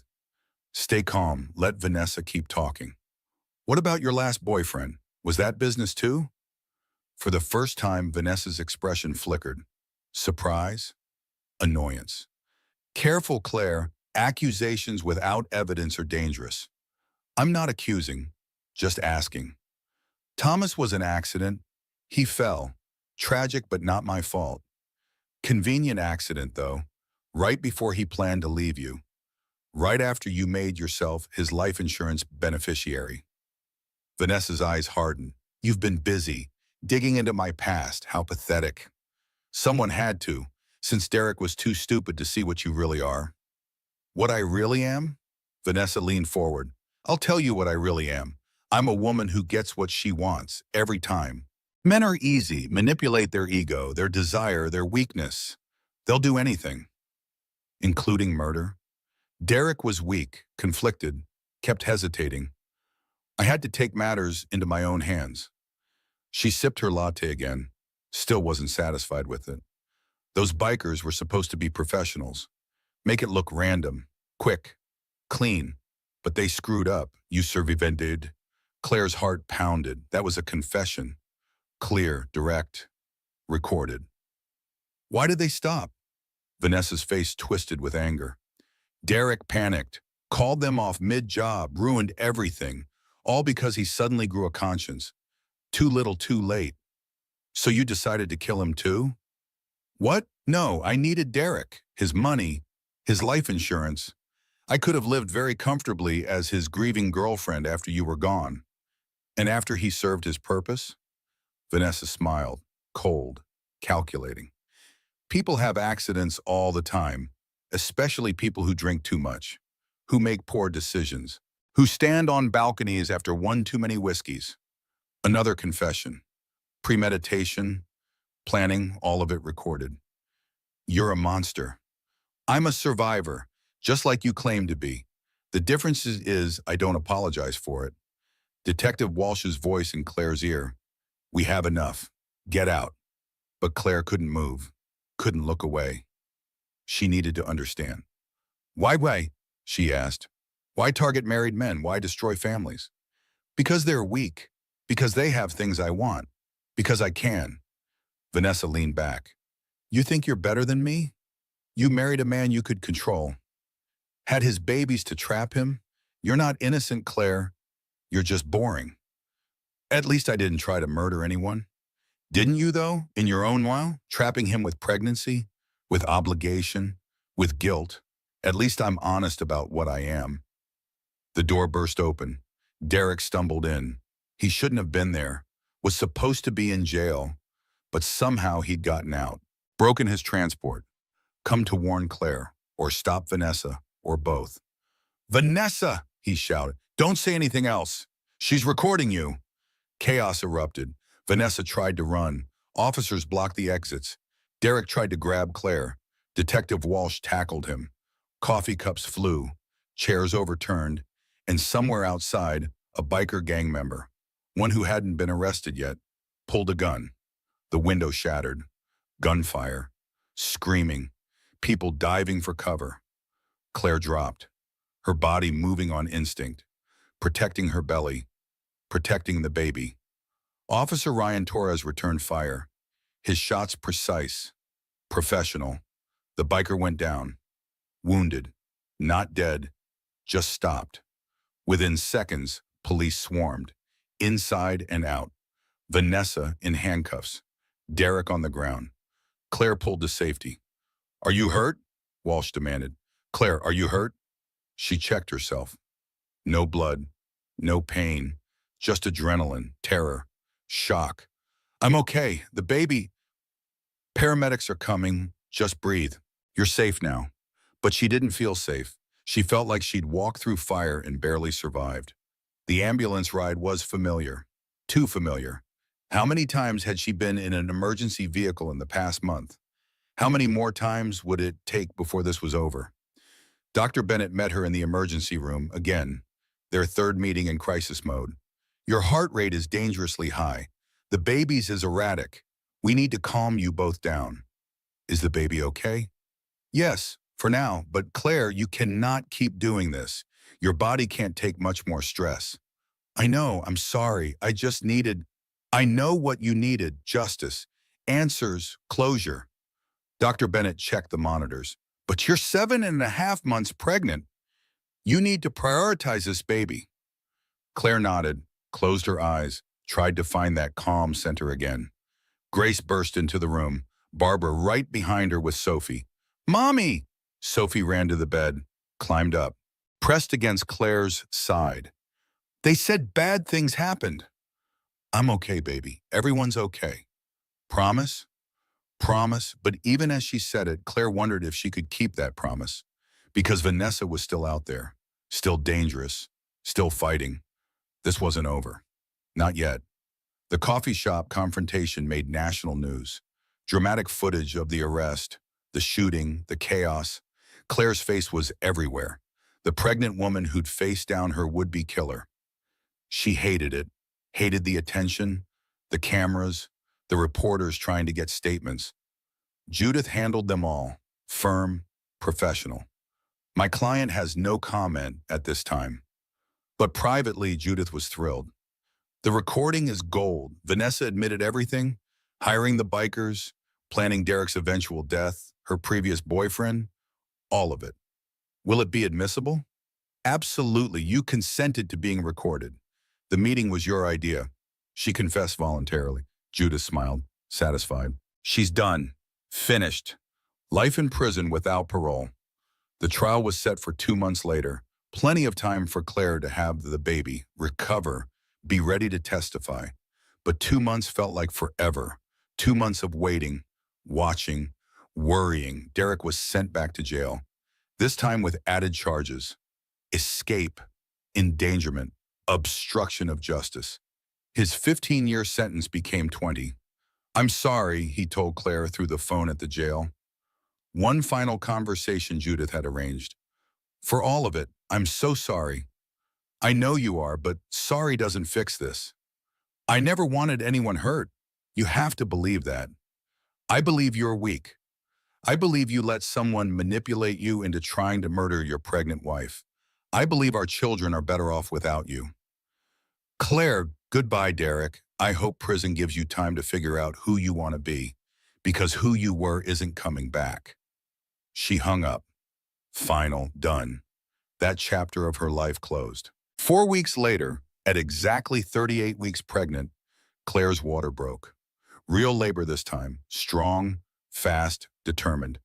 Here we go, Dr. Bennett said. Let's meet this baby. Labor was intense, painful, but also empowering. Claire had survived so much in the past 2 months. This was just one more challenge, one more battle. Push, the nurse encouraged. Claire pushed, felt the baby move. Descend, progress. Grace held one hand. Barbara held the other. Sophie waited outside with a nurse, too young to be in the delivery room, but old enough to know her baby sister was coming. Almost there, Dr. Bennett said. One more push. Claire gathered everything she had, all her strength, all her determination, and all her survivor's spirit. She pushed, and the baby was born. A girl, 7 pounds 2 ounces, perfect, healthy, screaming her arrival into the world. "It's a girl," the nurse announced unnecessarily. Everyone could hear her fierce scream. They placed her on Claire's chest, warm, wet, alive. This tiny person who'd been through so much before even being born, who'd survived an attack, survived stress, survived everything. "Hi, baby," Claire whispered. "Hi, Hope. I'm your mama. You are safe now, I promise. You're safe." Hope, that's what she decided to name her. Hope Elizabeth Hartley. Hope because that's what kept Claire going through everything. Hope because that's what this baby represented, a new beginning, a new chance. The baby stopped crying, looked at Claire with dark eyes, unfocused but searching, finding her mother's face. "I love you," Claire said, "so much. So much." Sophie was brought in, stood beside the bed, stared at her new sister. "She's so small. You were this small once, too. Can I hold her?" "Of course." They helped Sophie into a chair, showed her how to support the baby's head, placed Hope carefully in her sister's arms. Sophie looked down at Hope. Her expression was serious, protective, determined. "I'll keep you safe," Sophie told the baby. "The bad people are gone, but if they come back, I'll protect you. I promise." Claire's heart broke and healed at the same time. Her daughter, her brave, traumatized, resilient daughter, already taking on the role of protector. "We'll all keep each other safe," Claire said. "That's what families do." Over the next few days, life settled into a new rhythm. Feeding, changing, sleeping in 2-hour increments. The ordinary exhaustion of new motherhood.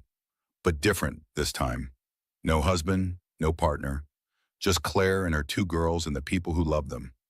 Grace came every day, brought food, held the baby so Claire could shower, picked Sophie up from school. Barbara moved in temporarily, helped with nighttime feedings, cooked, cleaned, apologized constantly for her son's actions. "You don't have to apologize for him," Claire said. "You didn't do this, he did. But I raised him. Something I did created this. Or something in him was always there. We'll never know. What matters is moving forward." The trial date approached. Claire would have to testify, tell her story, face Vanessa again. She was ready, more than ready. She wanted to look Vanessa in the eye and show her that she hadn't won, that Claire was still standing, still fighting, still surviving. Attorney Judith prepared her. Mock questions, practice testimony, what to expect. "Vanessa's lawyer will try to make you look unstable, emotional, unreliable." "I am emotional." "But you're not unreliable. You survived an attempted murder, protected your unborn child. That's powerful testimony." The first day of trial arrived. Claire dressed carefully, professional but not pretentious. A navy suit that fit her post-pregnancy body, light makeup, hair pulled back. She left Hope with Barbara, took Sophie to school, then drove to the courthouse with Grace and Judith. The media was everywhere, cameras, reporters, shouting questions. Grace and Judith flanked her, pushed through the crowd, got her inside. The courtroom was intimidating. High ceilings, dark wood, the judge's bench elevated and imposing. Jury box full of 12 strangers who would decide Vanessa's fate. Vanessa sat at the defense table, still beautiful, still perfectly groomed, but her eyes were hard, cold.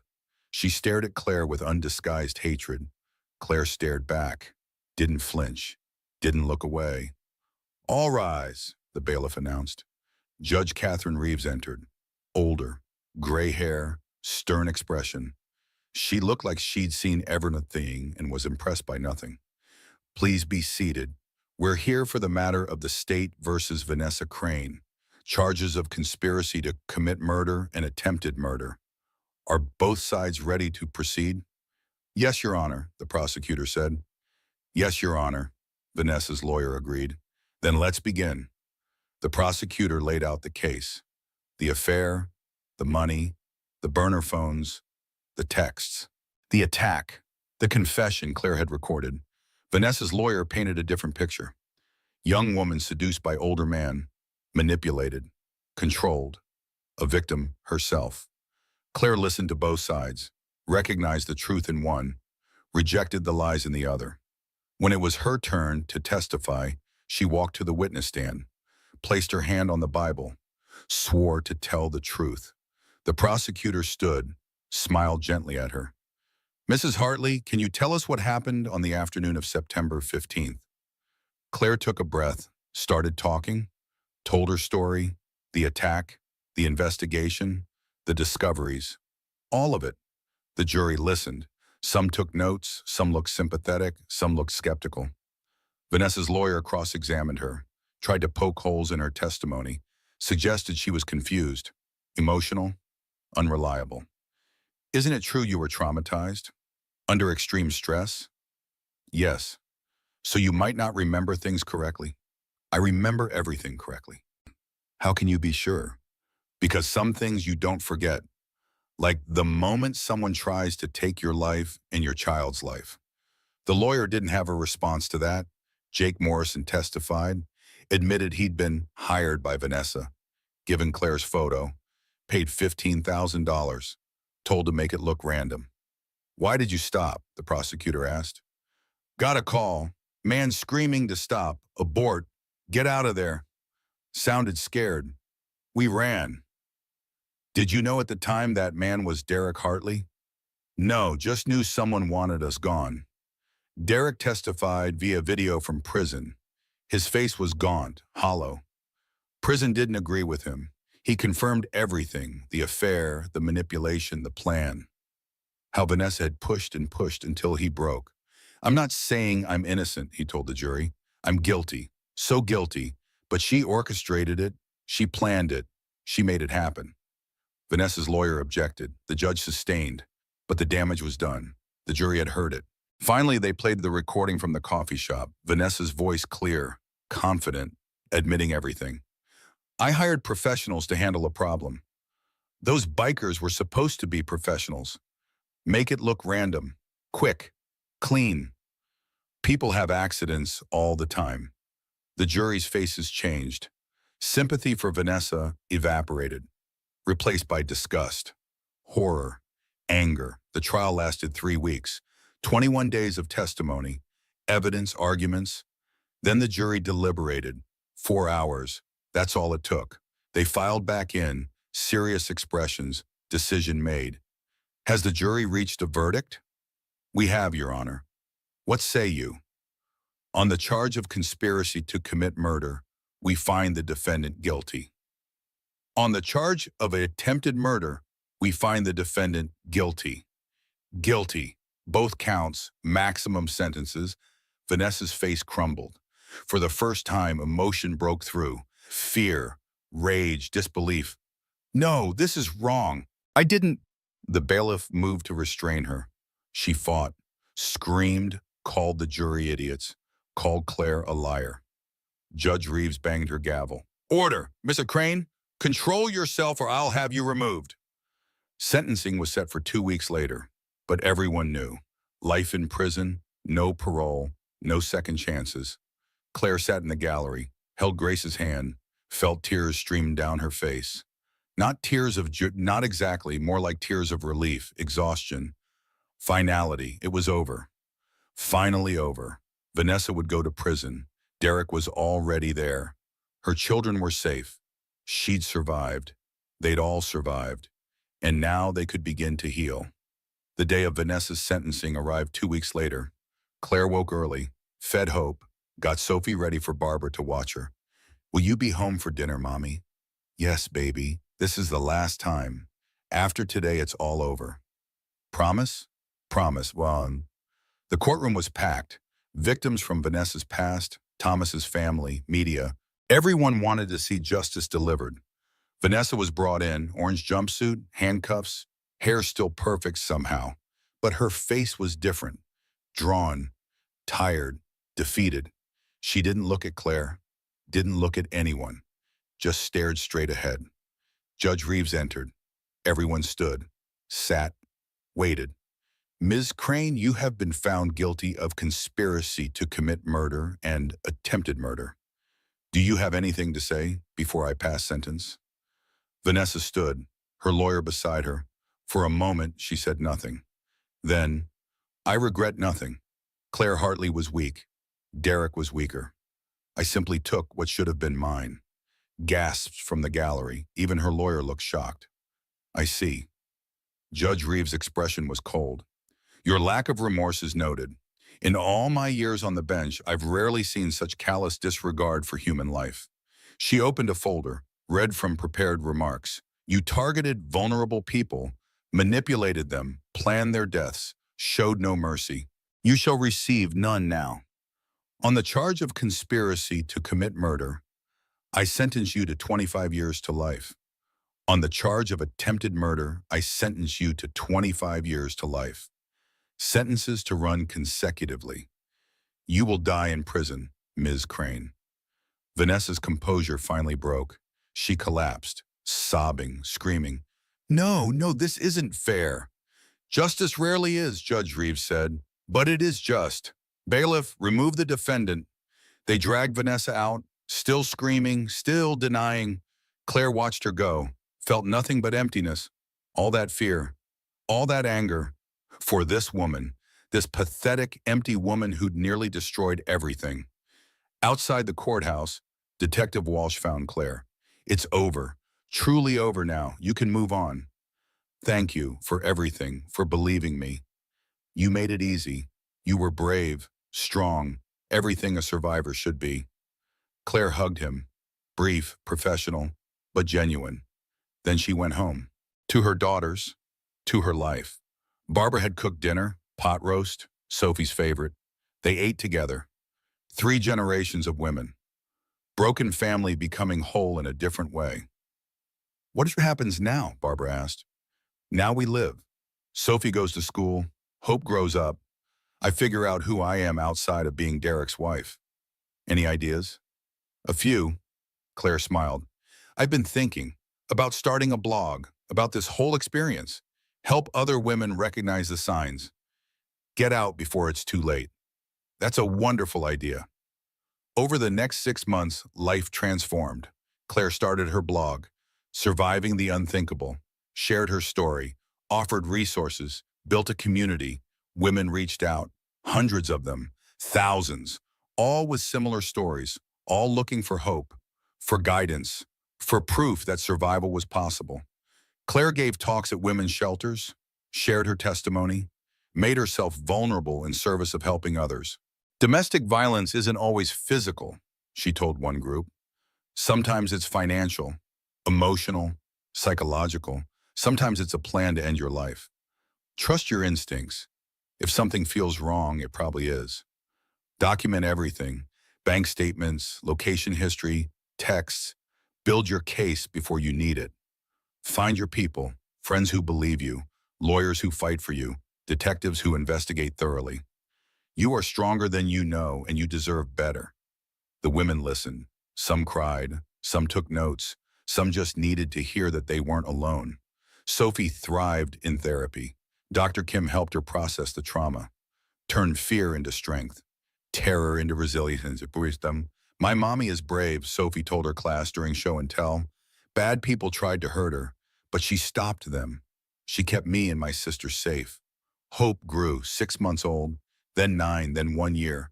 A happy baby, laughing, rolling, starting to crawl. She would never remember the attack, never know the danger she'd been in before birth. But she would grow up knowing her mother was strong, that her sister was brave, that women in their family didn't give up. The civil suit against Derek and Vanessa concluded. Claire was awarded $3.2 million. Derek's business assets, his retirement accounts, his life insurance policy he'd fraudulently tried to use. All of it. Put it in trust for the girls, Claire told Judith. College funds, future security. They deserve that much. What about you? This is your money too.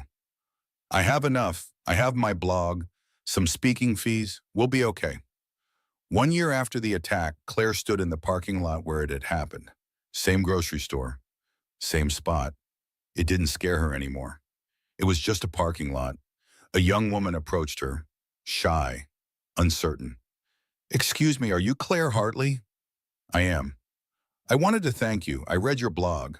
Recognized signs in my own relationship. Got out before something bad happened." Tears filled her eyes. "You saved my life." Claire hugged her, this stranger, this survivor. "You saved your own life. I just showed you it was possible." The woman handed her a note. "Thank you for your courage." Then she left, disappeared into the everyday flow of people. Claire unfolded the note. Simple words, powerful impact. "Because of you, I'm free. Because of you, I'm alive. Because of you, I believe in tomorrow." She stood there for a moment, letting the words sink in, letting herself feel the weight of what she'd been through, what she'd survived, what she'd be. Sophie called from the car. "Mommy! Hope is trying to eat my seatbelt." Claire laughed. Real, genuine, the sound of joy returning. "Coming, baby." She walked back to her car. Not running, not scared, just walking. Normal, free. Derek was in prison. Vanessa was in prison. The bikers were in prison. All the people who'd tried to hurt her were locked away. And she was here, alive, thriving, raising her daughters, helping other women, living. "Mommy, where are we going?" Sophie asked as Claire started the car. Claire looked at her daughters in the rearview mirror. Sophie grinning, Hope babbling, both beautiful, both safe. "Anywhere we want, baby, anywhere we want." And she meant it. The road ahead was wide open, full of possibilities, full of hope. Her wedding ring sat in a drawer at home. She'd taken it off months ago. Didn't miss it, didn't mourn it. That life was over. That Claire was gone. In her place was someone new, someone stronger, someone who knew her worth. She drove away from the parking lot, away from the past, toward whatever came next. Behind her, the sun was setting. Ahead, the sky was full of color, pink and orange and gold. A new day was ending. A new day would begin tomorrow. And Claire would be ready for it, 2 years after the attack. Sophie was 8, Hope was 2. Claire was 34 and finally felt like herself again. The blog had grown, 20,000 subscribers, regular speaking engagements, a book deal in the works.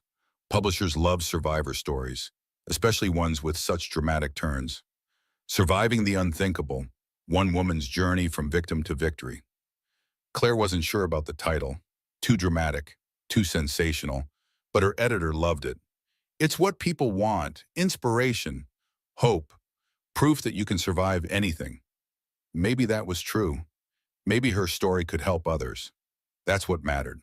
Sophie had started second grade, doing well, making friends, normal childhood activities, dance class, soccer, birthday parties. The nightmares had mostly stopped. Maybe once a month now, down from every night. Progress, healing. Hope was in the terrible twos, into everything, climbing, running, laughing, a force of nature. "She's fearless," Grace observed one afternoon. "Wonder where she gets that." Claire smiled. "Probably from living through an assassination attempt in utero." They were in Claire's new house, smaller than the one she'd shared with Derek, but nicer, more her style. Clean lines, bright colors, space for the girls to play. Barbara visited often. Her relationship with Derek had fractured. She wrote him letters in prison, but rarely visited. Too painful, too much guilt. "I don't know how to forgive him," she'd admitted to Claire. "He's my son. I love him. But what he did, you don't have to forgive him. Love and forgiveness are different things." "Do you forgive him?" Claire considered, really thought about it. "No, I don't, but I also don't hate him anymore. He's just nothing to me now, a person who used to matter, who doesn't anymore." That was the truth. Derek had become irrelevant, not important enough to hate, not close enough to love, just gone. The civil suit money sat in trust accounts, growing, investing, ensuring Sophie and Hope would have options, college, graduate school, starting businesses, whatever they wanted. Claire lived modestly, The speaking fees covered expenses. The blog generated some ad revenue. It was enough, more than enough. She'd learned she didn't need much, just her daughters, her friends, her purpose. Grace had found someone, a nice guy, accountant, boring but stable. Claire approved. After watching your disaster of a marriage, I decided to aim for steady and reliable. Smart choice. He wants to meet the girls. Is that okay? Of course, they're part of my life. Anyone who wants to be in it has to accept them. That was Claire's rule now. Her daughters came first, always. No negotiating, no compromising. Any man who wanted to date her had to understand that. Most couldn't handle it. Single mom with 2 kids and significant trauma. Too complicated for casual dating. Claire didn't care. She wasn't looking for a relationship. Wasn't ready. Maybe never would be. She was complete on her own. Whole herself. The book took a year to write. Painful, cathartic, necessary. Claire poured everything into it. The fear, the betrayal, the survival, the healing. Her editor cried reading the manuscript. This is powerful, really powerful. Is it good? It's better than good. It's important.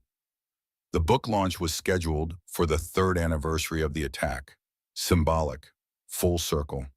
Claire wasn't sure how she felt about that. Celebrating survival on the anniversary of almost dying? Strange, but also fitting. The launch event was at a local bookstore, packed, standing room only, women of all ages, all backgrounds, all there for the same reason. They'd been hurt, or knew someone who had been, or feared they might be next. Claire stood at the podium, looked out at the faces, saw herself reflected back. Before, during, after. 3 years ago, someone tried to kill me, she began. They failed. Obviously, I'm here. But the journey from that parking lot to this bookstore wasn't easy. She told her story, the edited version. Age appropriate for the audience. No graphic details. Just the truth. I learned some things worth sharing. First, trust your instincts. If something feels wrong, investigate. Don't ignore it. Don't explain it away. Second, document everything. Every lie, every inconsistency, every red flag. You might need evidence someday. Third, find your people, friends who believe you, professionals who help you, communities that support you. Fourth, you are stronger than you think. Your body knows how to protect you. Your mind knows how to survive. Trust yourself. Fifth, healing isn't linear. Some days are hard. Some days are harder. That's okay. Progress isn't perfect. Sixth, you deserve better. No matter what he says, no matter what she says, you deserve safety, respect, love. Don't settle for less. Seventh, starting over feels impossible. But staying in danger is worse. Choose yourself. Choose your children. Choose life. She paused, looked at the audience, so many nodding, so many crying, so many recognizing their own stories in hers. The hardest part was admitting I ignored signs, explaining away concerns, choosing to believe lies because the truth was too scary. But I finally understood. I didn't miss the signs, I ignored them, because acknowledging them meant my world would end. What I didn't realize was that my world needed to end, so my life could begin. The audience stood, applauded. Some rushed forward with their own stories, their own questions, their own need for connection. Claire stayed for hours, signed books, hugged strangers, listened, really listened. These were her people now. Survivors, fighters, warriors in ordinary clothes living ordinary lives while carrying extraordinary burdens. One woman lingered after everyone else left, young, maybe 25, nervous. I'm in the situation you were in, married, baby on the way, husband acting strange. Have you looked at his phone, his bank accounts? I'm scared of what I'll find. You should be, but you should look anyway, because knowing is better than wondering. The woman nodded, clutched the book to her chest like a lifeline. Will I survive this? Yes, if you're smart, if you're careful, if you ask for help. Thank you for your honesty, for your strength. Thank me by saving yourself. Get out before it's too late. After she left, Grace helped Claire pack up. You okay? That was intense. I'm good. Better than good. This is what I'm supposed to do. Save the world one survivor at a time? Something like that. They drove home together, Sophie and Hope asleep in the back seat, peaceful, safe. Claire looked at them in the rearview mirror. Her heart swelled. These girls, these perfect, resilient, brave girls. They're going to be okay, Grace said quietly. Yes, they are, because they'll know their mother fought for them, protected them, survived for them. That night, after putting the girls to bed, Claire sat on her porch. Cool evening air, stars overhead, quiet. Her phone buzzed. Text from the young woman at the bookstore. I looked. You were right. Evidence everywhere. Thank you. I'm leaving tomorrow. Claire texted back. Be safe. Document everything. Call police if needed. You've got this. How did you become so strong? Claire thought about it, really considered the question. I didn't become strong. I always was. I just didn't know it yet. She sent the text, set down her phone, looked up at the stars. Derek was in prison. Vanessa was in prison. The bikers were in prison. All the monsters were locked away. And she was here, free, alive, thriving, not in spite of what happened, but because of it. The attack had revealed who she really was, stripped away everything false, left only truth. She was strong, she was capable. She was enough, with or without a man, with or without anyone's approval, just herself, complete. A car pulled up, Grace's new boyfriend, dropping her off after dinner. How was it? Claire called from the porch. Good, he's nice, really nice. Nice is good. After everything you went through, nice seems revolutionary. Claire laughed. Revolutionary nice, I like that. Grace sat beside her on the porch steps. Do you think you'll ever date again? Maybe, someday, when I'm ready, when it feels right. What would Mr. Right look like? Kind, patient, good with kids, understands trauma, doesn't need me to be perfect. That's a tall order. Then I'll stay single. I'm happy alone. The girls and I are good, and they were. Better than good. They were complete. A family of three, small but mighty, broken but healing, different than planned but exactly right. The next morning, Claire woke to Hope jumping on her bed. Mama, up, hungry. Sophie appeared in the doorway. Mom, can Grace take me to dance class today? Please. Sure, baby. Normal morning chaos. Making breakfast, finding missing shoes, packing snacks. The beautiful, ordinary routine of family life. Claire dropped Sophie at school, drove to a coffee shop, opened her laptop, started writing her next blog post. 3 years later, reflections on survival. The words flowed, easy, natural. She'd found her voice, her purpose, her way forward. When she was done, she posted it. Watched the likes and comments roll in, hundreds, then thousands. Thank you for sharing. Your story saved my life. I'm getting out because of you. You give me hope. Each comment a reminder.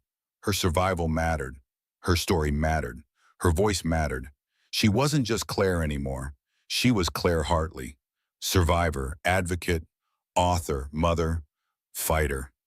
That afternoon, she got a call from her publisher. The book is already best-selling, #3 on Amazon, #5 on the New York Times list. Incredible numbers. Really? Really, people want your message, your strength, your story. I just wanted to help people. You are, more than you know. That evening, Claire took the girls to the same grocery store, the same parking lot, full circle. Sophie remembered. This is where the bad men came. Yes, but they're gone now and we're still here. They got groceries, normal shopping, nothing dramatic, nothing scary, just ordinary life. As they loaded the car, a woman approached, middle-aged, kind face. Excuse me, are you Claire Hartley, the author? I am. I wanted to thank you. I read your book, left my husband. He was planning to hurt me. Your story gave me courage. Tears filled her eyes. I'm alive because you shared your truth. Claire hugged her. Tight, genuine. You're alive because you saved yourself. I just showed you it was possible. The woman handed Claire a note, just like before, history repeating in the best way. Claire opened it later. At home, after the girls were in bed. Thank you for your bravery. Thank you for your honesty. Thank you for proving survival is possible. Because of you, I chose life. She taped the note to her wall, added it to dozens of others, all from women she'd helped, women she'd saved, women who'd saved themselves but needed to know they could. This was her purpose now, her pounding, the reason she'd survived. Not just to live, but to help others live too. Sophie appeared in the doorway, should have been asleep. Wasn't. Mommy, can I ask you something? Always. Do you wish the bad stuff never happened? Claire considered, really thought about it. Sometimes. But then I wouldn't have become who I am now, wouldn't have learned what I'm capable of, wouldn't be helping people. So it was good that it happened? No, it was terrible, awful. I wouldn't wish it on anyone, but I survived it, and surviving made me stronger. I want to be strong like you. You already are, baby. You witnessed something terrible, and you're still here. Still happy, still you. That's the definition of strong. Sophie hugged her, tight, then skipped back to bed. Claire sat alone, in the quiet, in the peace. Her life looked nothing like she'd imagined. Single mother, trauma survivor, public figure, author. But it was good, different than planned, but good. She thought about Derek sometimes. Wondered how he was doing in prison, if he regretted his choices, if he thought about his daughters. Probably. But it didn't matter. He'd made his decisions. Now he lived with consequences. She thought about Vanessa too. Growing old in prison, beauty fading, youth gone. All that manipulation and cruelty leading to nothing but walls and bars. Poetic justice. Claire's phone buzzed. Text from Grace. Girls' night this weekend. You, me, Barbara, wine, and terrible reality TV. Perfect. Her tribe, her people, the ones who'd stayed, who'd fought for her, who'd believed her, believed. Family wasn't always blood. Sometimes it was chosen, built, created from shared trauma and mutual love. That night, Claire stood in her daughter's room, watched them sleep. Sophie curled around her stuffed rabbit. Hope sprawled like a starfish. Both peaceful, both safe. This is what mattered. These two perfect girls. This quiet moment, this hard-won peace. Everything else was just noise. She whispered into the darkness, I love you, both of you, more than anything. You are my reason, my purpose, my hope. Your father tried to end our story, but he failed. We're still here, still fighting, still living, and we always will be. She closed their door gently, walked to her own room, climbed into bed, exhausted but satisfied. Tomorrow would bring new challenges, new stories to tell, new women to help. But tonight, she would rest. She would remember. She would be grateful. For life, for survival, for hope. The baby's name had been prophetic. Hope. That's what Claire had now. Real, tangible, unshakable. Hope for tomorrow. Hope for healing.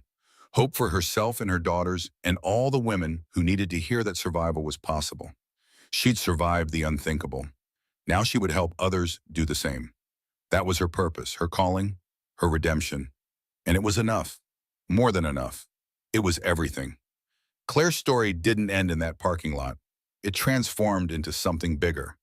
A movement that's helped thousands of women recognize the warning signs and escape dangerous situations before it's too late. If this story resonated with you, if it made you think about someone you know, or if you simply believe these stories need to be told, I'd be grateful if you'd hit that like button. Your engagement helps this reach women who might need to hear it most. Drop a comment below sharing your thoughts. Have you or someone you know experienced something similar?